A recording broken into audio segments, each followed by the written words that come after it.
Video ini akan saya buat sesingkat mungkin untuk menghemat kuota supaya kamu jika menonton tidak kehabisan kuota terlalu banyak. Oke, langsung saja. Tahapan-tahapan kerja dalam membuat sebuah video.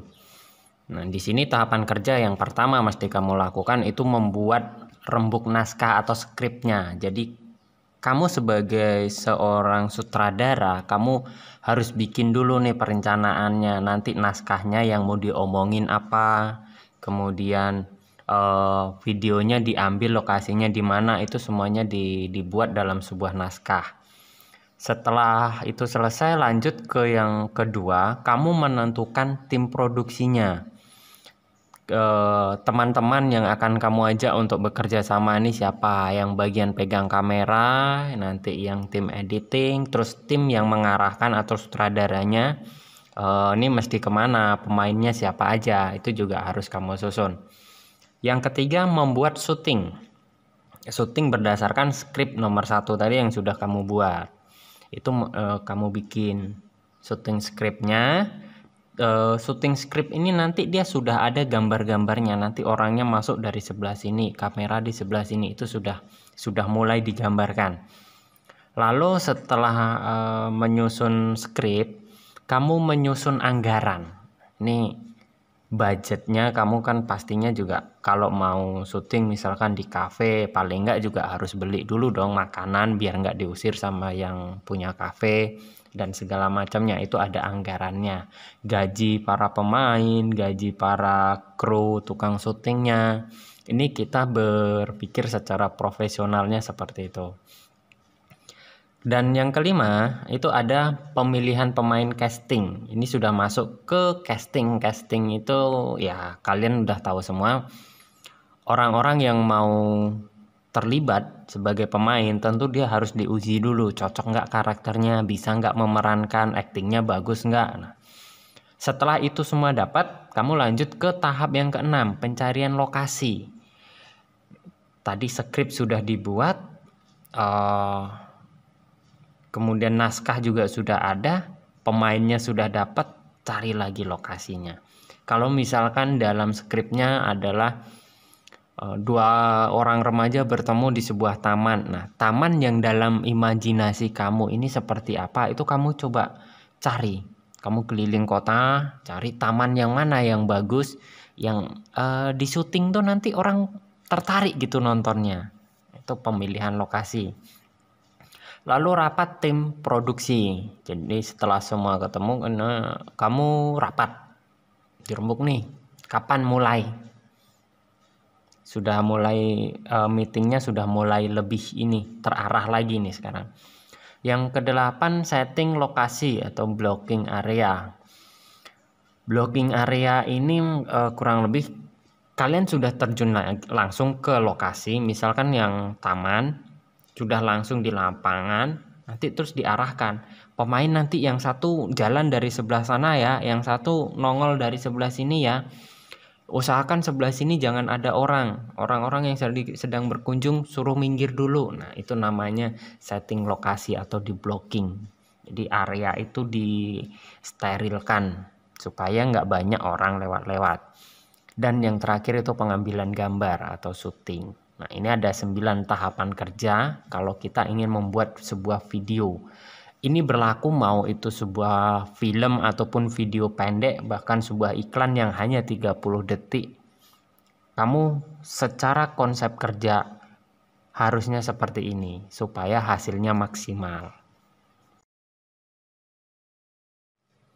Tahapan kerja selanjutnya yaitu pembentukan tim produksi. Di sini kamu akan menentukan siapa sebagai sutradara, sebagai asisten, kameramen, kemudian lighting, teknisi, VTR.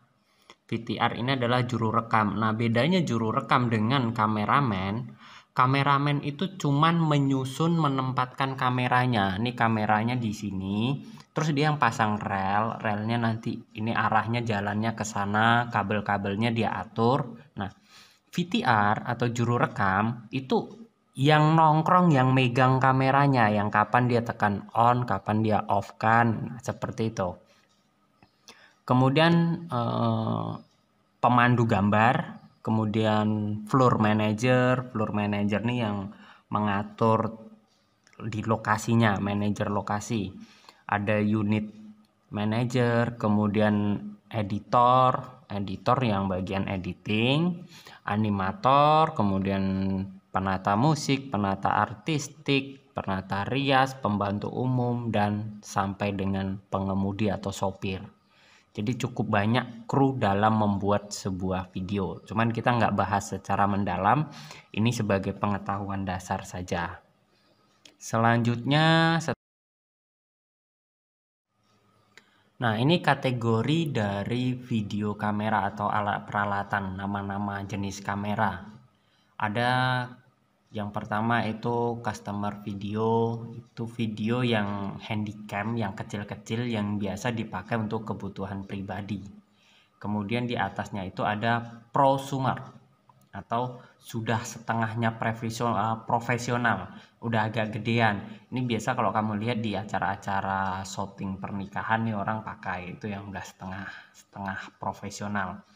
Nah, yang profesional itu biasa dipakai untuk para wartawan yang udah gede-gede, harus diletak di atas pundak gitu.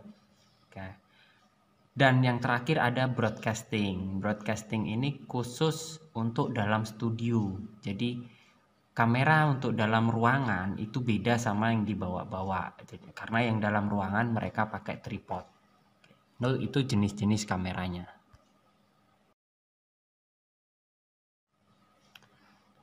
Terminologi shoot ini adalah teknik-teknik atau istilah-istilah dalam pengambilan gambar. Yang pertama itu ada long shoot. Di sini ada gambarnya, kamu bisa lihat.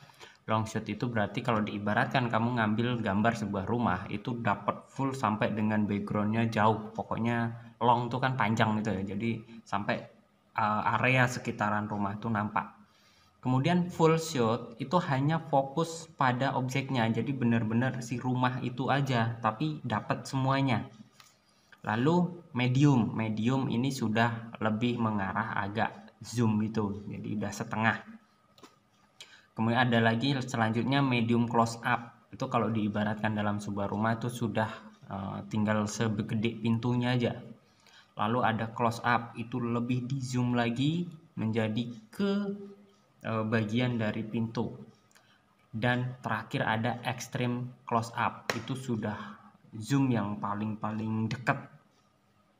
Di sini digambarkan sebagai gagang pintu. Jadi long itu mulai dari rumah sampai dengan sekitaran rumah, kemudian dan seterusnya kamu bisa pahami melalui gambar di sini. Selanjutnya istilah terminologi dalam pengambilan gambar untuk objek manusia atau objek-objek kayak binatang gitu. Yang pertama long shoot-nya itu kalau untuk manusia full dari kepala sampai kaki. Kemudian medium long shoot-nya itu mulai kepala sampai lutut. Medium shoot itu dari kepala sampai pinggang. Close up-nya dari kepala sampai dengan dada. Nah, terus ada lagi pembagiannya, yaitu di bagian kepala itu ada nama BCU. BCU itu namanya big close up. Itu mulai dari dagu sampai dengan dahi, jidat. Dan ada lagi extreme close up. Kalau untuk manusia extreme close up-nya tuh bisa cuman diambil mata saja, hidung, bibir gitu. Jadi cuman ngambil satu bagian. Nah, itu istilah untuk pengambilan gambar pada manusia.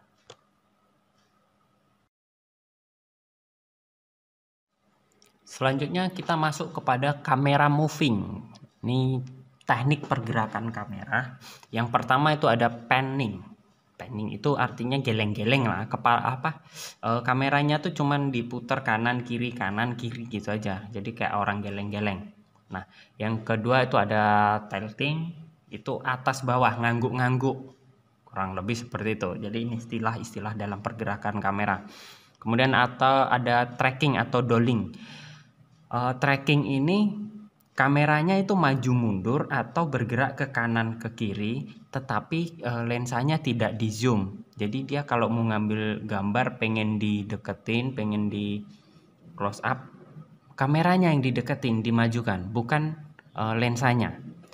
Nah, lalu ada zooming. Jadi kalau zooming itu kameranya tetap diem, cuman lensanya di zoomkan. Kamu udah pasti paham untuk istilah ini. Dan terakhir ada craning. Craning ini kameranya naik turun. Jadi kalau dalam tripod itu bisa kan ada tuh yang bisa kamu setel untuk naik turun. Ini istilahnya. Oke. Selanjutnya terakhir ini kamera angle kan ya, kamera angle. Yang pertama itu ada eye level. Eye level itu berarti sejajar dengan mata, artinya lurus. Ini contohnya ada, kamu bisa perhatikan dari contoh gambarnya. Yang kedua itu ada height itu berarti dari atas, diambil gambarnya dari atas. Dan ketiga ada low atau dari bawah. Nah, kalau untuk kategori objek manusia seperti ini. Jadi ini ada 3 macam dan sangat mudah dipahami, ini sangat gampang.